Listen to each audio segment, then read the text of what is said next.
இடம்பலம் entertainment நேயர்களுக்கு வணக்கம்.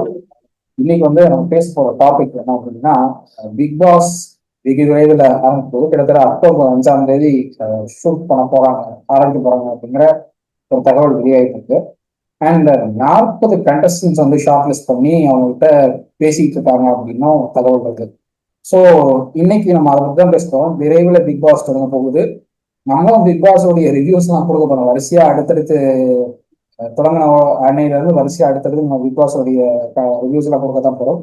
So நம்ம பிக் பாஸ் பத்தி தான் நீங்க பேசுறோம். அதனுடைய அடுத்த கட்ட அந்த 9வது சீசன் எப்படி இருக்க போகுது, விஜய் சேதுபதி அவர்கள் கொஞ்சம் டெவலப் ஆயிருக்காரா, அவருடைய போன சீசன்ல இருந்து இந்த சீசனுக்கு அவருடைய டெவலப்மெண்ட்ஸ் எப்படி இருக்கு, கண்டஸ்டன்ஸ் யார் யார் அப்படிங்கறதெல்லாம் நம்ம பேசுறோம். ஸோ இன்னைக்கு நம்ம கூட அதை பத்தி பேசுறதுக்காக பேர் நம்மளோட வந்துருக்காங்க. வணக்கம். வணக்கம். இன்னும் சொல்ல போனா எல்லாருக்கும் பிக் பாஸ் ரிவ்யூ பாக்குற எல்லாருக்கும் அந்த 8 சீசன்ல வந்துட்டு எங்களுக்கு எவ்வளவு சப்போர்ட் பண்ணீங்களோ அந்த அளவுக்கு சப்போர்ட் பண்ணணும்னுட்டு கேட்டுட்டு ஆரம்பிக்கிறோம். இதை நாங்க மிஸ் பண்ண ஆட்கள் எல்லாம் வந்துட்டு மறுபடியும் வந்துட்டு நாங்க பாக்குறோம், பேசுறோம் அப்படின்றப்ப ரொம்ப சந்தோஷமா இருக்கு. இதுக்கே பிக் பாஸ் வந்துட்டு 6 மாசத்துக்கு ஒரு வாட்டி வச்சா கூட நல்லா இருக்கும்ன்ற மாதிரி தான் இருக்கு. சோ இது 9th சீசன். நீ சொன்ன மாதிரி விஜய் சேதுபதி அவர்கள் தான் வந்துட்டு ஆங்கர்ன்றது முடிவாயிடுச்சு. பட் ஸ்டில் வந்துட்டு நிறைய பேருக்கு அதுல விருப்பம் கிடையாது.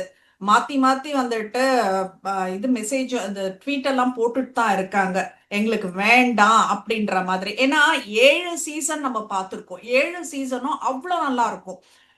இன்னும் சொல்ல போனா சனி ஞாயிறு இதுதான் வந்துட்டு அவ்வளோ ஒரு எக்ஸ்பெக்டேஷனோட உட்காந்துட்டு இருப்பாங்க எல்லாரும். அவர் கமல்ஹாசன் சார் வரதாகட்டும், அவரு பண்ற ஆங்கரிங் ஆகட்டும், அதெல்லாம் கூட 2ஆம் பட்சமா தான் இருக்கும். பட் ஆனா வந்துட்டு அவங்க என்னென்ன பின் பாயிண்ட் பண்றாரு, இதெல்லாம் நடந்தது, இது வந்துட்டு ஏன் நடந்தது, இதுக்கு முன்னாடி அவங்க என்ன பேசினாங்கன்னுட்டுன்னு குறும்படம் போட்டு காட்டுறது, இந்த மாதிரி எல்லாம் வந்துட்டு ஒரு நல்ல ஒரு இது இருந்தது. எல்லாருக்கும் ஒரு பயம் இருந்தது. நமக்கு குருவா இருக்கவங்க கிட்ட வந்துட்டு ஒரு பயம் இருந்தா மட்டும்தான் வந்துட்டு நாமளா இங்க இருக்க முடியும்.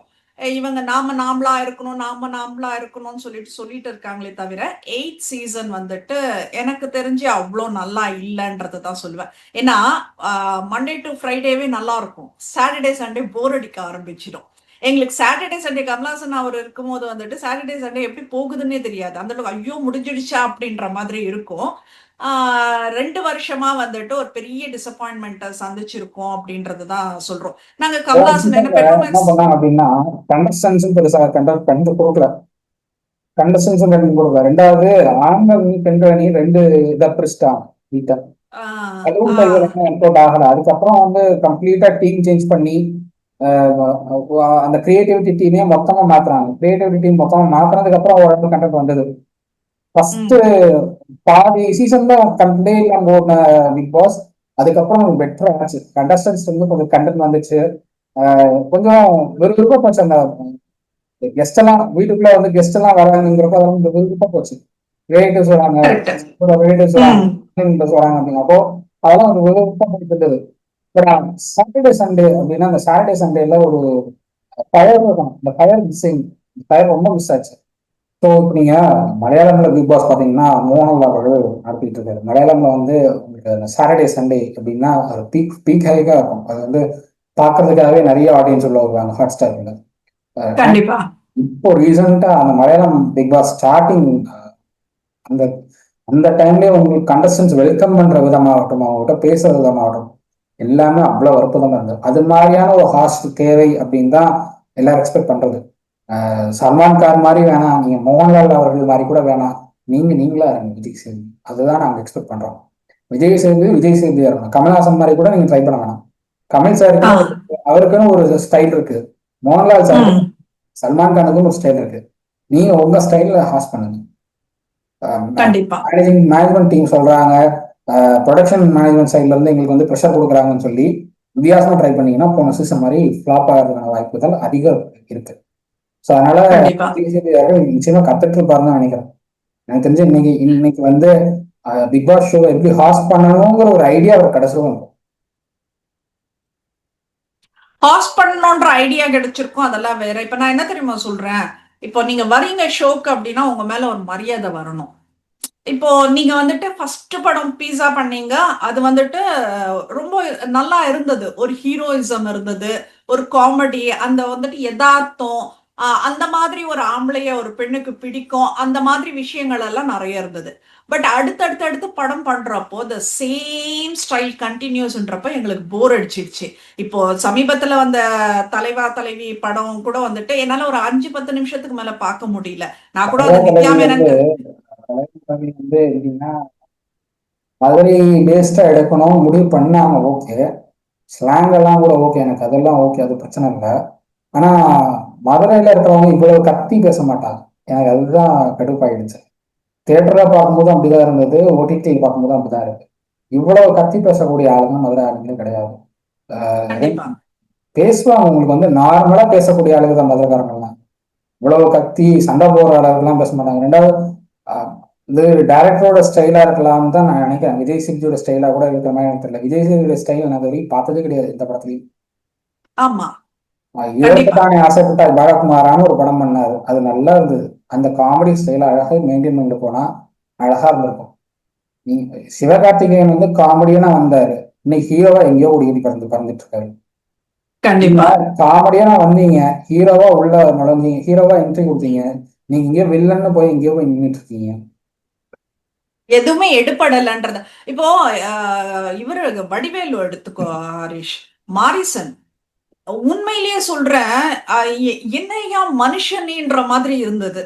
அந்த ஒரு ஃபேஸ்லயே வந்துட்டு ஒட்டுமொத்த நடிப்பையும் கொட்டுறாரு. அவ்வளோ இருந்தது. ஒரு நம்மளுக்கு அந்த வடிவேலு வந்துட்டு மாரிசன்ல பாக்குறப்போ ஃபஹத் ஃபாசிலுக்கு வந்துட்டு என்ன சொல்றது, ஈக்குவலா வந்து அடிக்கிறாரு விஷயத்த. அவ்வளோ நல்லா இருந்தது. ஸோ அந்த மாதிரியான ஒரு எதிர்பார்ப்பு இருக்கும். இப்போ வடிவேலு அவர்களை வந்துட்டு இப்ப யாரும் காமெடியன்னு சொல்ல மாட்டாங்க. ஏன்னா he is the best hero அப்படின்ற மாதிரி தான் இருக்காரு அவரு. ஸோ அந்த மாதிரி ஒரு மரியாதை அதெல்லாம் வந்துட்டு தானா தேடி வரணும். எனக்கு தெரிஞ்சு வந்து இவர் என்ன பேசுறாரு, ரொம்ப லாஸ்ட் டைம் வந்துட்டு உண்மையிலேயே சொதப்புனாரு. எனக்கு ஜியோ ஹாட்ஸ்டார் என்ன நம்பிக்கையில, பானிஜே என்ன நம்பிக்கையில வந்துட்டு திரும்ப அவரை கூப்பிட்டுருக்காங்க அப்படின்றதெல்லாம் தெரியல. கமலாசன் அவர்கள் எம்பி ஆயிட்டாரு, அதனால வர முடியலன்னா ஓகே, எங்களுக்கு பெட்ரோமாக்ஸ் லைட்டே வேணும், நாங்க கேட்கல. நாங்க அழகா இப்போ ஒருத்தர் எம்பி கண்டஸ்டன்ட் வந்துட்டு ஆயிட்டாருங்கிறதுக்காக ஷோ ஆஃப் பண்ணக்கூடாதுன்னு எந்த சட்டமும் இல்லையே. எதனா இருக்கா என்ன? கிடையாது. அப்படி இல்ல. இப்ப நீ சொன்ன மாதிரி தான். அவரு மோகன்லால் ஆகட்டும், இல்ல வந்துட்டு சல்மான் கான் ஆகட்டும், சுரேஷ் கோபி சிரஞ்சீவி ஆகட்டும். சுரேஷ் கோபி சார் நீங்க வந்து யூனியன் மினிஸ்டர், ஆனா அவர் படம் பண்ணிட்டு இருக்காரு. ம். அலோவ் பண்றாங்க, சென்ட்ரல் மினிஸ்ட்ரியில அலோவ் பண்றாங்க. நீங்க யூனியன் மினிஸ்டர் யா. உங்களுடைய கேரியர் ஒரு பக்கம் நீங்க வந்து பாத்துக்கோங்க அப்படிங்கறத அலோவ் பண்றாங்க. எம்பியா இருக்கிறதுனால ஷோ ஆஃப் பண்ணக்கூடாதுங்கிற இதெல்லாம் கிடையாது. ஒண்ணும் கிடையாது. அவர் வந்து இல்ல. என்ன மைண்ட் செட்ல மறுபடியும் விஜய் சேதுபதிக்கு போய் மறுபடியும் நீங்க ஹாஸ் பண்ணுங்கன்னு சொல்லி கேட்டாங்கன்னு எனக்கு புரியல. மேபி கண்டிப்பா அது. ஏற்கனவே சொன்ன மாதிரி கமல்ஹாசன் அவர்களுக்கும் ப்ரொடக்ஷன் மேனேஜ்மெண்ட்டுக்கும் ஏதோ தகராறு இருக்கோ அப்படிங்கிற மாதிரி இந்த டாக்ஸ் இன்னும் வலுவடையுதுன்னு நான் பார்க்கிறேன். ஏன்னா ஏற்கனவே அந்த இல்ல ஒரு காசிப் ஓகே. இருந்துட்டு இருந்தது. இப்போ அந்த காசிப் இன்னும் ம். வலுவடைகிற அளவுக்கு நீங்க வந்து கொண்டு வந்திருக்காங்க அப்படின்னு நான் பார்க்கிறேன். இல்ல ஓகே ஹரீஷ், நான் என்ன சொல்றேன் அக்செப்டட். நான் என்ன சொல்றேன்னாக்கா பெட்ரோமாக்ஸ் லைட்டே தான் எங்களுக்கு வேணும்னே நாங்க கேட்கல. இப்போ எங்களுக்கு எவ்வளவு வைத்தறிச்சலா இருக்கு தெரியுமா? ஒரு மோகன்லால் அவர்கள் ஹாஸ் பண்றதாகட்டும், சிரஞ்சீவி அவர்கள் ஹாஸ் பண்றதாகட்டும், சல்மான் கான் ஹாஸ் பண்றதாகட்டும், ஏன்டா நம்மளுக்கு மட்டும் இப்படி அப்படின்ற மாதிரி தான் இருக்கு எனக்கு.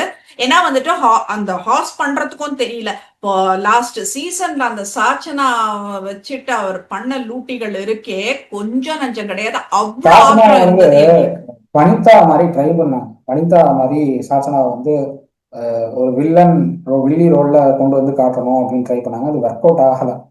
அதுதான் வந்து எனக்கு தெரிஞ்சு பிக் பாஸ் நிகழ்ச்சியை டிஆர்பியில டவுனா கொண்டு போனது. அதுதான் வேற ஒன்று நான் பார்க்குறேன். வனிதா இல்ல அது வந்து வனிதா அவங்களுடைய கரியர்ல வந்து எவ்வளவோ சாதனைகள் பண்ணியிருக்காங்க. அவங்களுக்கு வந்து எந்த இடத்துல எப்படி நடந்துக்கணுங்கிறது தெரியும். அதே மாதிரி ஒரு வில்லனா நீங்க வந்து நீங்க வந்து வில்லனா நீங்க போஸ்ட் பண்ணி நடந்துக்கோங்க அப்படின்னு சொன்னீங்கன்னா அதை எப்படி காட்டணும் அப்படிங்கிற அந்த வில்லனசத்தை எப்படி காட்டணுங்கிறது வனிதா அவங்களுக்கு நல்லா தெரியும். சாச்சனா வந்து நியூ என்ட்ரி, அவங்கள்ட்ட நியூ நீங்க போய் என்ட்ரி சின்ன பொண்ணு ஆமா மொத்தமா நெகட்டிவ் இமேஜ் எடுத்துட்டு போயாச்சு. இன்னைக்கு என்ன சொல்றது, யாரு ஒரு படம் மகாராஜான்ற படத்துல வந்துட்டு அப்பா பொண்ணுன்னுட்டு நடிச்சீங்களா, அப்பாவே வந்துட்டு அந்த பொண்ணு வாழ்க்கையே கெடுத்த மாதிரி ஆயிடுச்சு இன்னைக்கு. ஏன்னா வந்துட்டு எங்கேயுமே பார்க்க முடியல அந்த சாச்சனான்ற எனக்கு தெரிஞ்சு கேரக்டரை. இப்பதான் கொஞ்சம் கொஞ்சமா சாச்சனா வெளியில வராங்க. அந்த ஹார்ட் பீட் சீரீஸ்ல இருந்து கொஞ்சம் கொஞ்சமா வெளியில வராங்க. இப்பதான் வெளியில தெரிய ஆரம்பிக்கிறாங்க சாச்சனா பாக்குறேன். ஆமா ஆமா.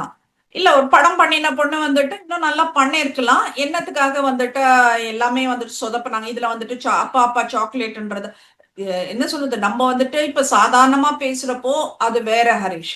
ஆனா வந்துட்டு இப்ப கேமரா முன்னாடி நம்ம பேசுறோம்னாக்கா அதுக்கான ஒரு எத்திக்ஸ் இருக்குது, அது ஒரு ப்ரொஃபஷனலிசம் இருக்கு. சோ நீங்க கேமரா முன்னாடி கோடி பேர் பாக்குற ஒரு ஷோவை வந்துட்டு இந்த அளவுக்கு தரக்குறைவா இறக்கிட்டீங்க அப்படின்றது வந்துட்டு எனக்கு ரொம்ப கோவம் விஜய் சேதுபதி அவர்கள் மேல. எனக்கு தெரியல இந்த ஷோ எப்படி நடத்த போறாருன்னு, அது எப்படி இவங்க எல்லாம் நம்பி அவர்கிட்ட கொடுத்துருக்காங்கன்றது தெரியல. ஏன்னா அவர் அந்த ஹீரோன்ற லெவலையே தாண்டி இறங்கிட்டாரு அவர் கீழே.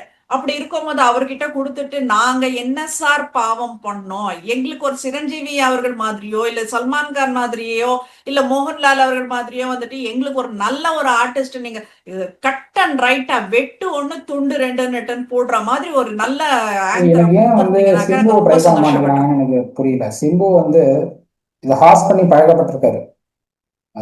இடையில கமல் அவர்களால வர முடியல அப்படிங்கிறப்போ சிம்பு அவர்களை ட்ரை பண்ணாங்க. உங்களுக்கு சிம்பு பர்சனலாகவும் சரி, சினிமாலையும் சரி, என்ன தேவையோ அதை கொடுக்கக்கூடிய ஒரு ஆர்டிஸ்ட். ரெண்டாவது, தப்புன்னா தப்புங்கிறத தைரியமா சுட்டி காட்டக்கூடிய ஒருத்தர் சிம்பு. அதுதான் அந்த மாதிரி ஒரு கேரக்டர் இருந்தா மட்டும்தான் இந்த மாதிரி ஷோவை ஹாஸ் பண்ணி சக்சஸ்ஃபுல்லா கொண்டு போக முடியும். அது கமல்கிட்ட இருந்தது, கமல்ஹாசன் சார் இருந்தது. தப்புன்னா கண்டிப்பா. தப்பு சுட்டி காட்டுவார். அவர் இல்ல டேரக்டா சுட்டி காட்டலன்னாலும் உங்களுக்கு ஒரு இடத்துல போய் வச்சுருவார். இத இப்போ ஓவியாவுக்கும் ஜூலிக்கும் இஷ்யூ ஆனப்போ ஜூலி பண்ண தப்புங்கிறத சுட்டி காட்டுறதுக்காக ரொம்ப அழகா அந்த சென்சிட்டிவான இஷ்யூ ரொம்ப அழகா ஒரு குறும்படம் போட்டு அழகா காட்டினார். உங்களுக்கு அந்த மாதிரி ஒரு ஹாஸ்ட் தேவை. நீங்க அந்த மாதிரி ஒரு ஹாஸ்ட் உங்களால கொடுக்க முடியல அப்படின்னா இந்த ஷோ நடத்தி வேஸ்ட்னு தான் நான் சொல்றேன். அதுதான். ஏன்னா மண்டே டு ஃப்ரைடே டிஆர்பி நல்லா இருக்கிற ஷோ சாட்டர்டே சண்டே மட்டும் டிஆர்பி டவுன் ஆகுதுன்னா அந்த மாதிரி ஆங்கர் நம்மளுக்கு எதுக்கு அப்படின்ற ஒரு கேள்வி வந்துட்டு தானாவே உதயமாகுது. இது எனக்கு தெரியல, இது அன்வான்டா ரிஸ்க் எடுக்கிறாங்களோ அப்படின்ற மாதிரி தான். எனக்கு சிம்பு ஐடியா இல்ல, கொஞ்சம் மெச்சூரிட்டி கம்மியா இருக்கிற மாதிரி நான் ஃபீல் பண்றேன் நான் ஷோக்காக. மத்தபடி வந்துட்டு சிம்புவை நான் எதுக்கு சொல்றேன் அப்படின்னா, சிம்பு நடுவுல சில போராட்டங்கள் நடத்தினார். காவிரி இஷ்யூ சம்பந்தமா சில போராட்டங்கள் நடத்தினாங்க. ஸோ அங்க பிரஸ் அண்ட் மீடியாவை ஹேண்டில் பண்ண விதம் அப்படிங்கிறது என்னை பொறுத்தவரை என்ன கேள்வி நீங்க கேட்கணுமோ அந்த கேள்வியை மட்டும் கேளுங்கிற அந்த ஒரு ஸ்ட்ரிக்டான டோன்ல பேசினார் சிம்பு. எனக்கு அதுதான் ரொம்ப பிடிக்கும். எந்த ஆர்டிஸ்டும் மீடியா இவ்வளவு ஸ்ட்ரிக்டா ஹேண்டில் பண்ணி நான் பார்த்தது கிடையாது. ஒரு இடத்துல விஜயகாந்த் சார் பண்ணாரு, விஜயகாந்த் சாருக்கு அப்புறம் விஜய்க்கு அப்புறம் நான் சிம்புவை தான் பாக்குறேன் அந்த மாதிரி ரொம்ப ஸ்ட்ரிக்டா ஹேண்டில் பண்ணக்கூடிய ஒரு இடத்துல. ஸோ அந்த மாதிரி உங்களுக்கு ஒரு ஷோவை ரன் பண்ணக்கூடிய இடத்துக்கு சிம்பு பர்ஃபெக்டா இருப்பாருன்னு நான் பாக்குறேன். அப்படிலாம் ரம்யா கிருஷ்ணன் இருக்காங்க, அவங்களுடைய கம்பீரமான தோற்றம் அதுக்கே ஷோ நல்லா போகும். நிறைய ரியாலிட்டி ஷோஸ் பண்ணியிருக்காங்க, நிறைய ரியாலிட்டி ஷோஸ் அவங்க பண்ண எல்லா ரியாலிட்டி ஷோஸும் ஹிட் ஆயிருக்கு. அப்படி இல்லையா குஷ்பு மேடம் பிடிக்கலாம், குஷ்பு மேடம் நிறைய பண்ணியிருக்காங்க. சேனலுக்காக அவங்க பண்ண ஷோ பெரிய ஹிட். ஜாக்பாட்னு ஒரு ஷோ பண்ணாங்க, பெரிய ஹிட், அந்த சேனலுக்கே பெரிய ஹிட். ஸோ உங்களுக்கு இந்த மாதிரி ரியாலிட்டி ஷோஸ் பண்ண தெரிஞ்சவங்க, அதுக்கு எக்ஸ்பீரியன்ஸ் இருக்கிறவங்க எல்லாம் நீங்க அப்ரோச் பண்ணி கேட்டா பண்ண மாட்டேன்னு சொல்லவே மாட்டாங்க. ஏன் அப்ரோச் பண்ண மாட்டேங்கிறாங்கன்னு புரியல.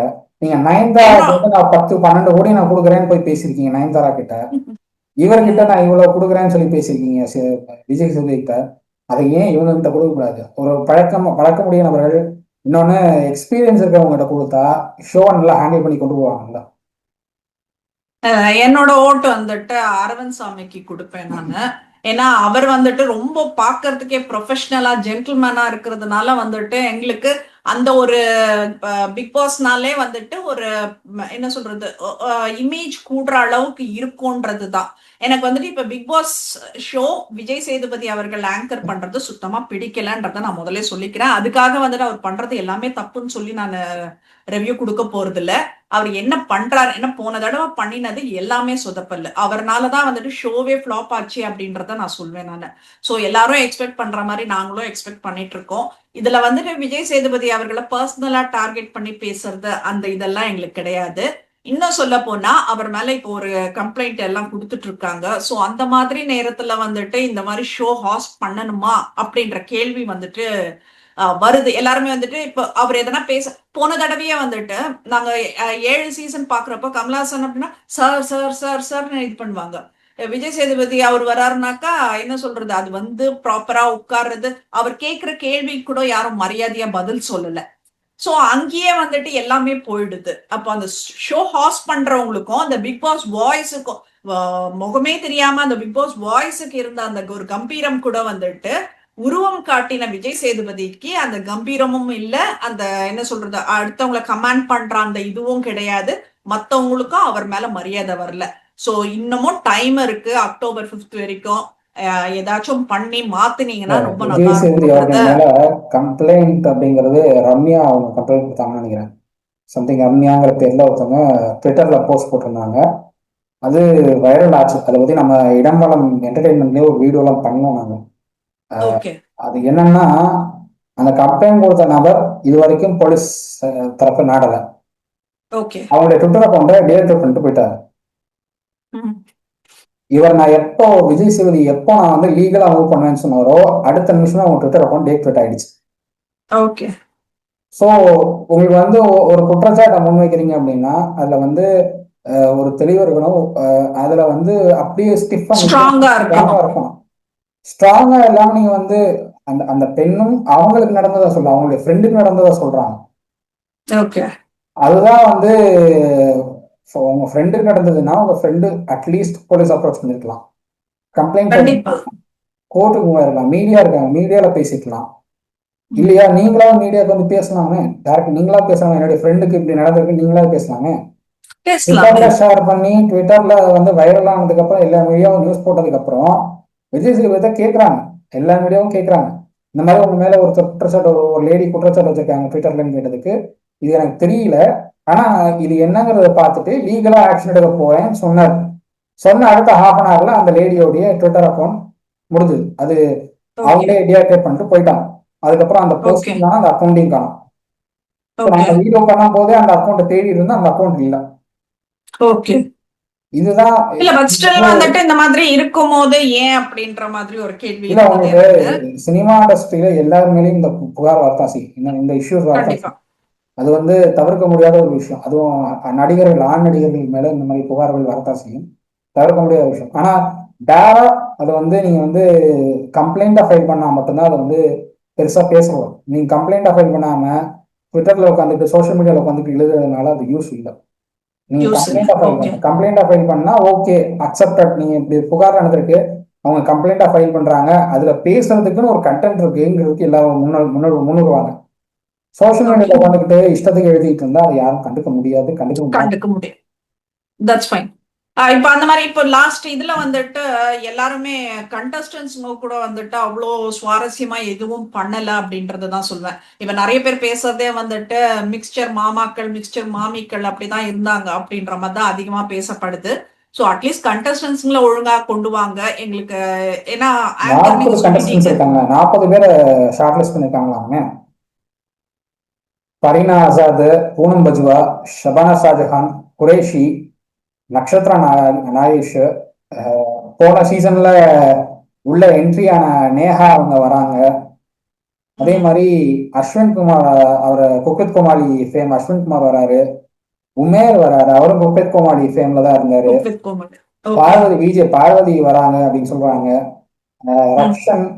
ரக்ஷன், ஆமா ரக்ஷன், சந்தோஷ் பிரதாப், அக்ஷிதா அசோக், புவியரசு, வினோத் பாபு, சதீஷ் கிருஷ்ணன், நியூஸ் ரீடர் இன்னைக்கு ஆக்டராக இருக்காங்க திவ்யா துரைசாமி, ரியாஸ் கான் சாரும் வரதா ஒரு பேச்சு ஓடிட்டு இருக்கு. அம்ருதா ஸ்ரீனிவாசன், பாலசரவணன் சாருடைய பேரும் போயிட்டு இருக்கு. காமெடி ஆக்டரா நீ வந்து ஒரு காமெடி ஆக்டரா மட்டும் இல்லாம ஒரு ஒரு நல்ல நடிகராகவும் இருந்துட்டு இருக்காரு பாலசரவணன். அவர் பேர் எதுக்கு இருக்கிறாங்கன்னு எனக்கு புரியல. அதை தாண்டி கூமாப்பட்டி தங்கமண்டி அவர்கள் பேரும் அடிபட்டு இருக்கு. ஆமா ஆமா தீபக் அவர்களுடைய மனைவி சிவரஞ்சனி அவங்களுடைய பேரும் அடிபட்டு இருக்கு. சிவரஞ்சனி. சாண்டி மாஸ்டருடைய ஒய்ஃபோட சிஸ்டர் அவங்க சிந்தியா அவங்க பேரும் அடிபட்டு இருக்கு. ஓகே லக்ஷ்மி பிரியா அவங்க வந்து மகாநதி சீரியலினுடைய நடிகை, அவங்களுடைய பேரும் அடிபட்டு இருக்கு. அதே மாதிரி அரோரா சின்க்ளேர் அப்படின்னு சொல்லிட்டு நிறைய பேருக்கு பலூன் அக்கான்னு சொன்னா மட்டும்தான் இந்த தெரியும். ஆமா அவங்களும் அவங்களுடைய ஃப்ரெண்டு போன சீசன் வந்தாங்க, இந்த சீசன்ல அவங்க வராங்க அப்படிங்கிற ஒரு பேச்சு நடைபெற்று இருக்கு. கிட்டத்தட்ட ஒரு 40 பேர் லிஸ்ட் சொல்றாங்க. இமத அவர்களும் போறதா தகவல் இருக்கிறதா நீங்க சொன்னீங்க. சோ உங்களுக்கு ஓகே வந்து நிறைய இருக்கு வந்து ஒரு 40 பேர் இருக்கு. 40 பேர் எத்தனை பேரை வந்து உள்ள போக போறாங்க அப்படிங்கிறது தெரியல. ஆனா இந்த கண்டஸ்டன்ஸ் எல்லாம் வந்து பெரிய அளவுல மக்கள் கிட்ட ஒரு ஈர்ப்பை ஏற்படுத்த முடியுமா அப்படிங்கிறது எனக்கு டவுட். ஏன்னா கண்டிப்பா கண்டிப்பா ஒவ்வொருத்தரும் கொஞ்சம் ஒவ்வொரு கொஞ்சம் விதமான இருக்கும். கேரக்டர், ஒவ்வொருத்தரும் ஒவ்வொரு விதமான கேரக்டர். அந்த கேரக்டரை வந்து நீங்க கொண்டு போறது ஓகே, பட் வந்து இவ்வளவு பேரை நீங்க ஷார்ட் லிஸ்ட் பண்ண வேண்டிய அவசியம் என்னன்னு எனக்கு புரியல. 40 பேரை ஷார்ட் லிஸ்ட் பண்ணி அந்த 40 பேர்ல ஒரு 20 பேர் 22 பேரை நீங்க வந்து உள்ள அனுப்புறதுக்கு என்ன அவசியம்னு எனக்கு புரியல. கூமர்பட்டி ஓகே தங்கபாண்டி இப்பதான் அவருக்கு ஏதோ கிடைச்சது, ஃபேம் கிடைச்சது, அது இப்பதான் அழகா பயன்படுத்திட்டு வர்றாரு. அவர் பேரையும் ஷார்ட் லிஸ்ட் பண்ணி வச்சிருக்கீங்க, எனக்கு அதுதான் ஏன்னு புரியல. அந்த பையனோட அதான் வாழ்க்கை அந்த பையனோட லைஃப்னு ஒண்ணு இருக்கு. அந்த பையனுக்கு ஒரு இருக்கிற லைஃப்பை வந்து ஏன் ஸ்பாயில் பண்ணி நினைக்கிறீங்கன்னு எனக்கு புரியல. யூஸ்வலா பிக் பாஸ் வீட்டுக்குள்ள போறாங்க அப்படின்னா அவங்களுடைய லைஃப் ஸ்பாயில் ஆயிடும் அப்படிங்கறதான் நான் பார்த்துட்டு இருக்கிறது. ஏன்னா எல்லாருக்கும் பயம். இத்தனை வருஷமா டிராஃபி ஜெயிச்ச யாருமே சினிமா இண்டஸ்ட்ரியில பெருசா சாதிச்சதே கிடையாது. கிடையாது. யாரெல்லாம் சர்ச்சையை கிரியேட் பண்ணிட்டு போறாங்களோ அவங்கதான் வந்து சினிமா இண்டஸ்ட்ரியில டாப்ல இருந்தாங்க. ஆனா அது கூட சில காலம் தான். ஓவியா எடுத்துக்கிட்டீங்கன்னா ஓவியா கொஞ்ச நாள் தான். ஆமா அதுக்கப்புறம் ஓவியா பெரிய படத்துல கமிட் ஆயிக்கல, அவங்க கம்ப்ளீட்டா கேரளா செட்டில் ஆயிட்டாங்க. ஸோ நிறைய பேர் இருக்காங்க, பிரச்சனைகள் கிளப்பின நிறைய பேர் இருக்காங்க. வனிதா அவங்க எடுத்துக்கிட்டோம்னா வனிதா அவங்க இப்போ ஒரு படம் பண்ணியிருக்காங்க. அந்த படத்தை பத்தி நான் பேச விரும்பல, அது கம்ப்ளீட்டா வேற மாதிரி இருக்கு அந்த படம். பட் அவங்க வந்து சஸ்டெயின் ஆகிட்டு இருக்காங்க ஓரளவு. படம் பண்ணி சஸ்டெயின் ஆகக்கூடிய இடத்துக்கு வந்துட்டாங்க அவங்க வனிதா அவர்கள். அவங்கள மாதிரி எத்தனை பேர் இருக்காங்க. பாத்திமா பாப்பா அவர்கள் உள்ள போனாங்க, ஒரு வாரத்துல வெளியில வந்தாங்க, அவங்களுக்கு என்ன ஃபேம் வந்துச்சு இப்போ. அதுதான் நிறைய பேர் ரேகா. போனாங்க. அவரு பிக் பாஸ் ஸ்டார்ட் ஆன ஒருத்தர் உள்ள போனாரு, நீ குக்கிங் ஷோ பண்ணிட்டு இருக்காரு உட்காந்துட்டு யூடியூப் சேனல்ல. வனிதா அவங்களோட யூடியூப்ல வம்பிழுத்துட்டு இருந்தாரு கொஞ்ச நாளா.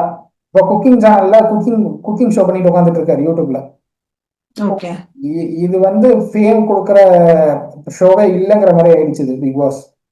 இதுல கண்டிப்பா இத்தனை பேரை நீங்க உள்ள எடுத்து இத்தனை பேர்ல நீங்க ஷார்ட் லிஸ்ட் பண்ணி 22 பேர் ஷார்ட் லிஸ்ட் பண்ணி அவங்களை உள்ள கொண்டு போய் கொடுத்து அவங்களுக்கு என்ன ஃபேம் வரப்போகுதுன்னு எனக்கு இன்னும் புரியல.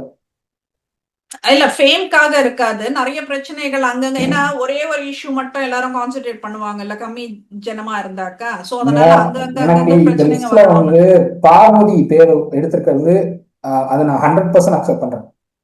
பார்வதி வந்து அவங்களுடைய தாட்ஸ் வேற மாதிரி இருக்கும். அவங்க வந்து கண்டிப்பா முற்போக்குவாதி, ரெண்டாவது வந்து பெரியாரிஸ்ட். அவங்களுடைய தாட்ஸ்ங்கிறது கம்ப்ளீட்டா பொலிட்டிக்கல் வைஸா இருக்கும்.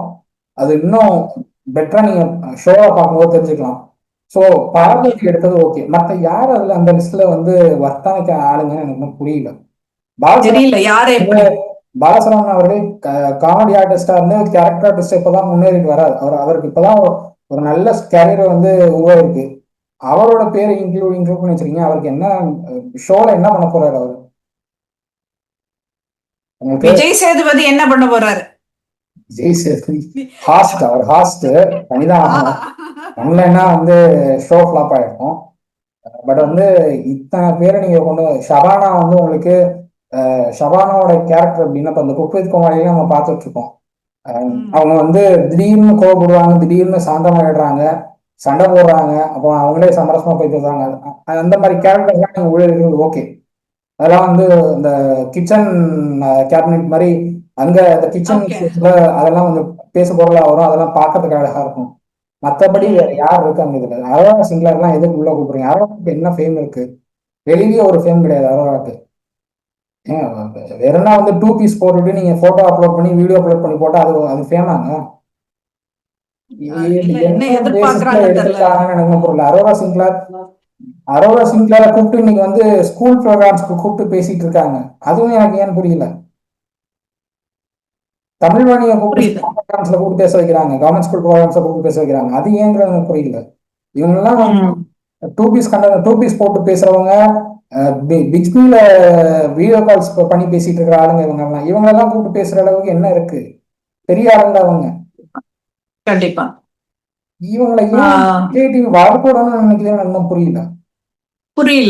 அது வளர்க்குறாங்களா இல்ல வந்துட்டு மொத்த கரியரையும் அழிச்சிடலாம்னு பிளான் பண்றாங்களான்றதும் தெரியல. அது தெரியல. பட் தீபக் அவருடைய மனைவி சிவரஞ்சனி எனக்கு தெரிஞ்சு ஓகேன்னு நான் பாக்குறேன்.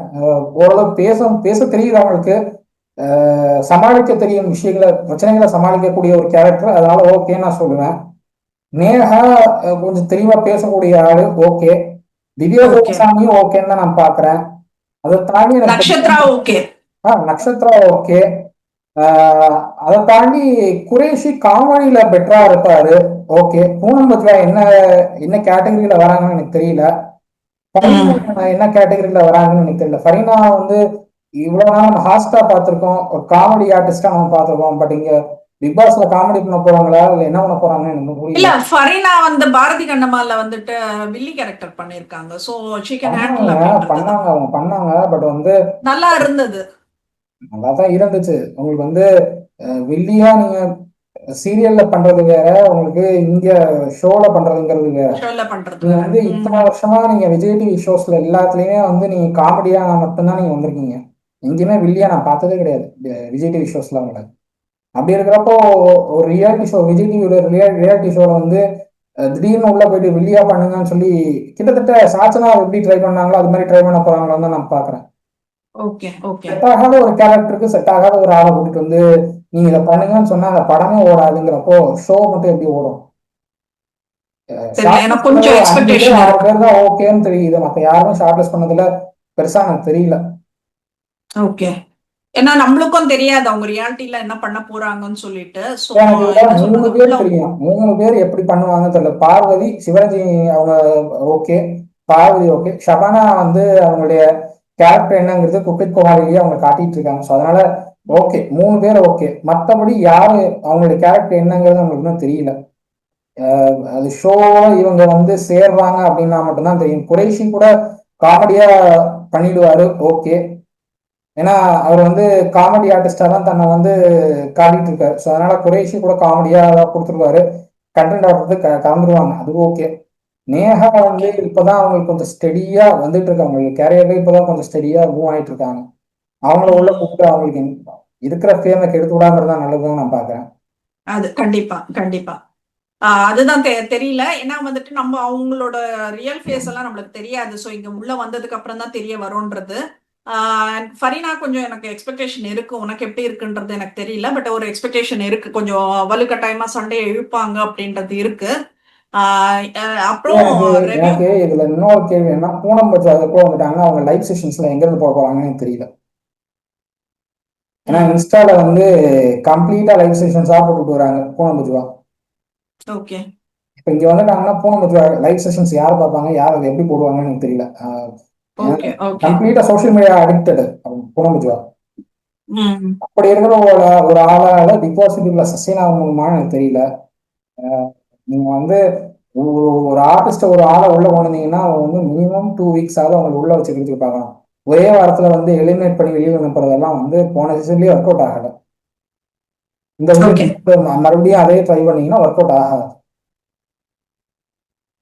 எனக்கு தெரிஞ்சு இந்த 40 மலையாளம் பிக் பாஸ்ல இதுவரைக்கும் பிக் பாஸ்ல ட்ரை பண்ணாத விதத்துல ஒரு லெஸ்பியன் இவங்களை கூட்டிட்டு வந்திருக்காங்க, பேரை கூட்டிட்டு வந்து தங்க வச்சிருக்காங்க பிக் பாஸ் வீட்டுக்குள்ள. அது மாதிரி வித்தியாசமா ட்ரை பண்ணாங்க. ஒரு டிரான்ஸ்ஜெண்டர் கூட்டிட்டு வாங்க தமிழ்நாட்டில இருந்து, ஏற்கனவே பண்ணிட்டாங்க. பட் இப்போ மறுபடியும் அது ஒரு புரட்சியா கொண்டு வாங்க. நீங்க வந்து எலெக்ஷன் டைம்ல வந்து நீங்க ஷோ ஆரம்பிக்கிறீங்க, எத்தனை கட்டன்ஸ் அதனால பாதிக்கப்படும் சொல்ல முடியாது, எத்தனை கட்சிகளுடைய பரப்புரைகள் அதனால பாதிக்கப்படும் சொல்ல முடியாது. நிறைய பிரச்சனைகளை வந்து திசை திருப்பக்கூடிய இடத்துக்கு இந்த பிக் பாஸ் ஷோ கொண்டு போயிடும், பிக் பாஸ் உடைய கண்டென்ட்ஸ் எல்லாம் கொண்டு போயிடும். அப்படி இருக்கிறப்போ பேசக்கூடிய அளவுக்காக டாபிக்ஸ் இருக்கணும். பேசக்கூடிய அளவுக்கு கூட டாபிக்ஸ் இல்லாம நீங்க கண்டஸ்டன்ஸ் வச்சு ஓட்ட முடியாம ஹாஸ்டும் ஒழுங்கா ஹாஸ்ட் பண்ணாம இருந்தாருன்னா வேஸ்ட். இதுக்கு எனக்கு தெரியல இது எப்படி இருக்கும். அதுதான் எனக்கு டெய்லி பார்த்து நம்ம ஒரு எந்துவா வந்துட்டு ரெவ்யூ கொடுக்க போறோமா இல்லையான்றது கூட எனக்கு தெரியல. அது Vijay Sethupathi I am not okay personally I am saying I am not okay with anchoring அப்படின்றத நான் சொல்லிக்கிறேன் நான். ஸோ வேற யாருன்னா இன்னும் டைம் இருக்கு, வேற யாருன்னா எடுத்து போட்டா நல்லா இருக்கும் அப்படின்றது தான் நான் திரும்ப சொல்லிக்கிறேன்.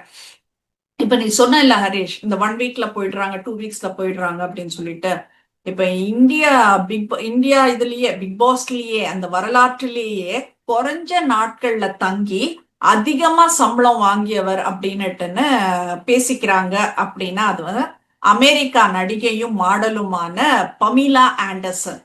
இவங்க இப்ப ஹிந்தி பிக் பாஸ் நிகழ்ச்சியில வந்துட்டு அந்த 4th சீசன்ல கலந்துட்டு இருக்காங்க. அமெரிக்கால இருந்து வந்து மும்பைல இருந்த பிக் பாஸ் வீட்ல வந்துட்டு வெறும் 3 நாள் தான் அவங்க தங்கி அந்த இது பண்ணிருக்காங்க பமீலா. ஆனா அதுக்கு அவங்களுக்கு 2.5 கோடி கொடுத்தாங்க அந்த நிகழ்ச்சி ஏற்பாட்டாளர்கள் எல்லாம். 3 நாளுக்காக அதிகபட்சமா 2.5 கோடி வந்துட்டு வாங்கின அந்த 3 நாட்களுக்கு வாங்கின ஒரு பெரிய என்ன சொல்றது ரெக்கார்ட் பிரேக் அப்படின்றது தான் சொல்லணும். அது ஒரே ஆளு இந்த பமிலா ஆண்டர்சன் தான் அப்படின்றத வந்துட்டு நாங்க தெரிவிச்சுக்கிறோம் அப்படின்றது. இது actually we started Bigg Boss ரெவ்யூன்றதையும் நாங்க சொல்லிக்கிறோம். ஸோ ஹிந்தி எதுக்கு அப்படின்னாக்கா எல்லா இதுலயுமே சொல்றேன், நான் எல்லா லாங்குவேஜ்லயுமே சொல்றேன். இது ஒரு பெரிய ஒரு எல்லாருக்கும் மனசுல நிக்கிற ஒரு விஷயமா தான் இருக்கும். இதுக்கு மேல வாங்குவாங்களா இல்ல இதுக்கு முன்னாடி யாரும் வாங்கல, இதுக்கு மேல யாருக்குன்னா வாங்குறதுக்கு வாய்ப்பு இருக்கான்னு கூட தெரியாது. இது ரொம்ப பெரிய நியூஸ் வாங்குறதுக்கு வாய்ப்பு இருக்கா அப்படின்னா, உங்களுக்கு வந்து ஹிந்தியில ஹாஸ்ட்ங்கிற ஒரு பெரிய ஒரு நடிகர் வந்து ஹாஸ்ட் பண்ணிட்டு இருக்காரு, ஹாஸ்ட்ங்கிற பேர்ல.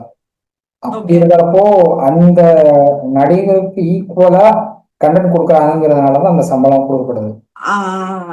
இங்க ஹாஸ்டே வந்து நியூ என்ட்ரன்ட் தான் எனக்கு தெரிஞ்சு. மரியாதை வரணும், பயம் வரணும், ஹாஸ்ட பார்த்து மரியாதை வரணும். அது எங்களுக்கே பிடிக்கல, அங்க இருக்கிறவங்க யாரும் மதிக்க கூட மாட்டேங்கிறாங்க. அது என்னத்துக்கு இந்த ரிஸ்க் எடுக்கிறீங்கன்னு தெரியல. சோ தயவு செய்து ஜியோ ஹாட்ஸ்டார் ஆகட்டும், பேனிஜே ஆகட்டும், கொஞ்சம் வந்துட்டு எங்களுக்காக மறுபரிசீலனை செய்யணும் அப்படின்றதுதான் நாங்க கேட்டுக்கிறோம். ஏன்னா என்ன மத்தவங்களெல்லாம் பாக்குறப்ப எங்களுக்கு கொஞ்சம் ஆசை இருக்கும் இல்லையா, எங்க ஹீரோ இப்படி இருக்கணும் அப்படின்னு சொல்லிட்டு.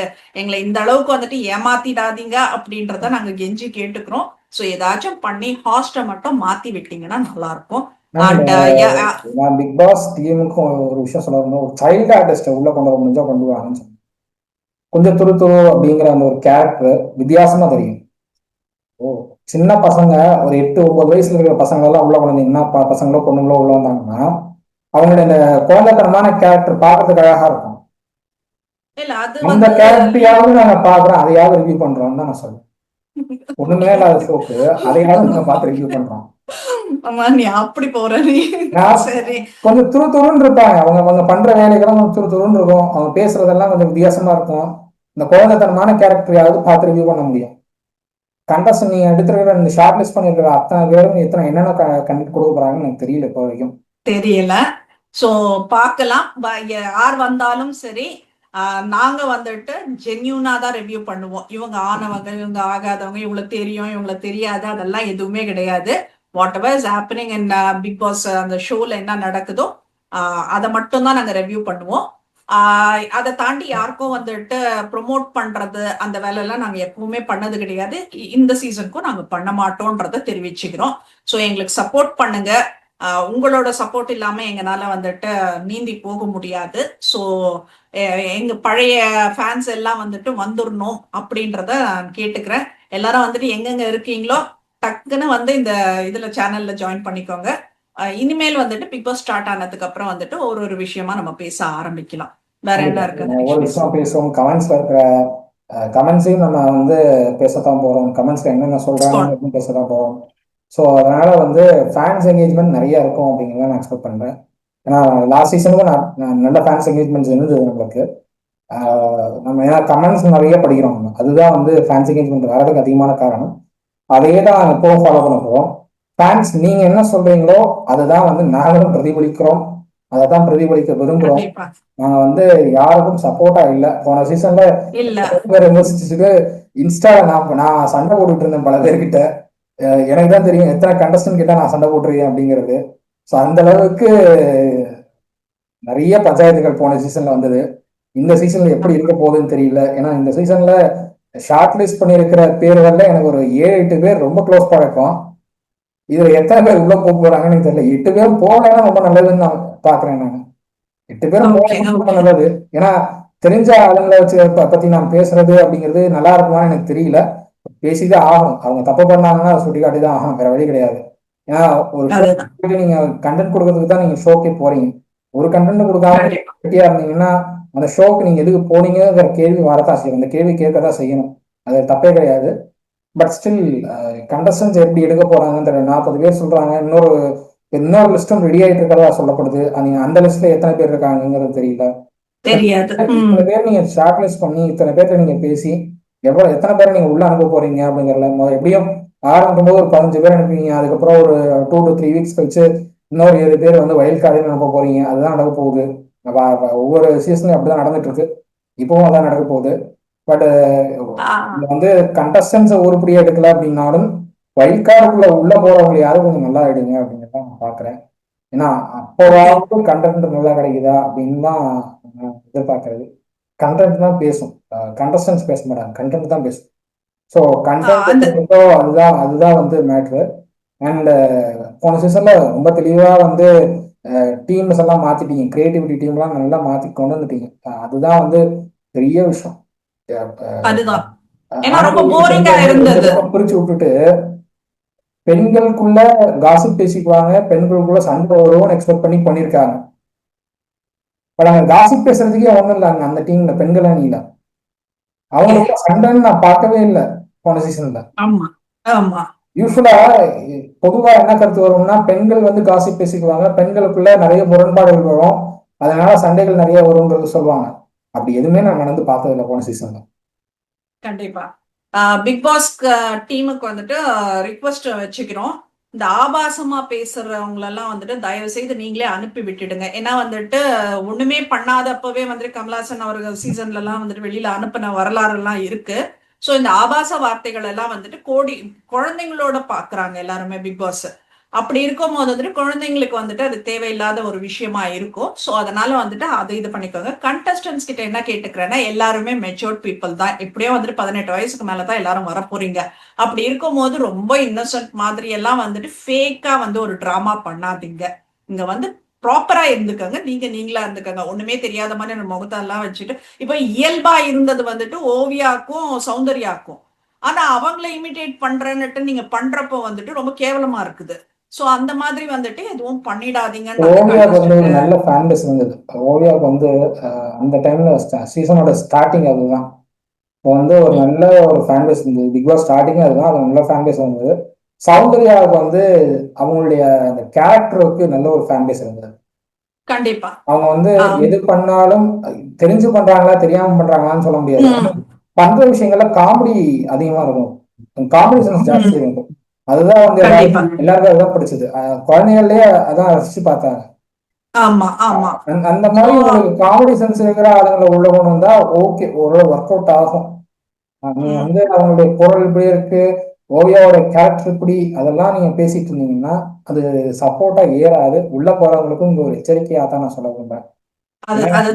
எது நீங்க பண்றீங்களோ அதுதான் வந்து மக்கள்கிட்ட எடுபடும். அதைத்தான் மக்கள் பேசுவாங்க. அதைத்தான் நாங்களும் ரிவ்யூவா கொடுப்போம். வெளியில வந்ததுக்கு அப்புறம் நீங்க எப்படி இப்படி ரிவ்யூ கொடுக்கலாம், எப்படி நீங்க இப்படி பண்ணலாம் இன்ஸ்டால வந்து சண்டை போட்டீங்கன்னா அதுக்கு நான் பதில் சொல்ல முடியாது. நானும் அதுக்கு பதிலா என்னுடைய விமர்சனங்களையும் ரொம்ப டைரக்டா ஸ்ட்ரெயிட் ஃபார்வர்டா ஒர்க் பண்ணுவாங்க. அதுக்கும் நீங்க வந்து தயாரா இருக்கணும். சண்டை போடுறீங்கன்னா அதுக்கு தயாரா இருந்துக்கணும். அவ்வளவுதான் சொல்லுவேன். போன சீசன்ல 4 கண்டஸ்டன்டோட எனக்கு சண்டை இன்ஸ்டால. இந்த ஷோ ரிவ்யூ வந்து ஷேர் பண்ணதுக்கு 4 பேர் சண்டை. 2 பேர்ட்ட புரிய வச்சிட்டேன். நாங்க யாருமே சப்போர்ட் கிடையாது அப்படிங்கிறத 2 பேர்ட்ட புரிய வச்சிட்டேன். 2 பேர் நான் பிளாக் பண்ணிட்டே போயிட்டாங்க. அதுவே விஷயம். 2 பேர்ட்ட புரிய வச்சிட்டேன். உங்களுக்கு வந்து என்ன பண்றீங்களோ அதான் நாங்க வந்து ரிஃப்ளெக்ட் பண்றோம் ரிவ்யூங்கிற.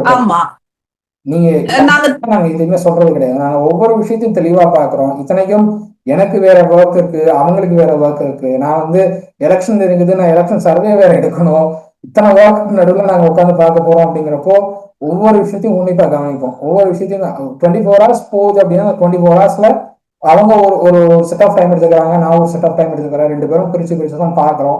பட் ஸ்டில் என்னென்ன பண்றீங்க அப்படிங்கறத நோட் பண்ணி வச்சுட்டு தான் நாங்க பேசிட்டு இருக்கோம் ஒவ்வொரு விஷயத்தையும். ஸோ அதனால வந்து அதுதான். நீங்க பண்ணாதான் நாங்க எதுவுமே பேச போறது கிடையாது. அதனால கண்டஸ்டன்ஸும் கேர்ஃபுல்லா பண்ணுங்க. உங்களுக்கு வந்து இவ்வளவு அமௌண்ட் பேசியிருக்காங்க, இதை பண்ண சொல்லியிருக்காங்க அப்படிங்கிறதுக்காக இஷ்டத்துக்கு பண்ணிட்டு போயிடாதீங்க. அதனால அவசரப்பட போது நீங்களா தான் இருப்பீங்க.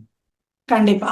இந்த ஏஎம்ஆர் அது ஒர்க் அவுட் ஆகுமான்றது தெரியாது. அதனால ராணுவ பண்ண மாதிரி வந்துட்டு யாருன்னா ஆறுன்னு பேரை வச்சுட்டு வந்துடாதீங்க. ஏன்னா ஏஎம் முடிஞ்சிடுச்சு, ஆறு தானே நெக்ஸ்ட். ஸோ அதனால வந்துட்டு அது எப்படி இருக்க போகுது, அந்த இதெல்லாம் ஒர்க் அவுட் ஆகுமா அந்த லாஜிக்ன்றது தெரியல. ஸோ பொறுத்திருந்து பார்ப்போம். அக்டோபர் 5th அதுக்கு முன்னாடி வந்துட்டு டீசரு இதெல்லாம் வந்துட்டு இருக்கோம். ஸோ அதெல்லாம் வச்சு நம்ம அப்போ வரப்போ வந்துட்டு கொஞ்சம் இன்பிட்வீன் டச் பண்ணிட்டே போகலாம். அக்டோபர் 5th இருந்து ரெகுலரா இருக்கும் உங்களுக்கு விருது அப்படின்றத நான் சொல்லிக்கிறேன். கண்டிப்பா வேற ஒரு நிகழ்ச்சியில வேற ஒரு டாபிக்ஸ் பேசலாம். அதுவரை நன்றி. தேங்க்யூ.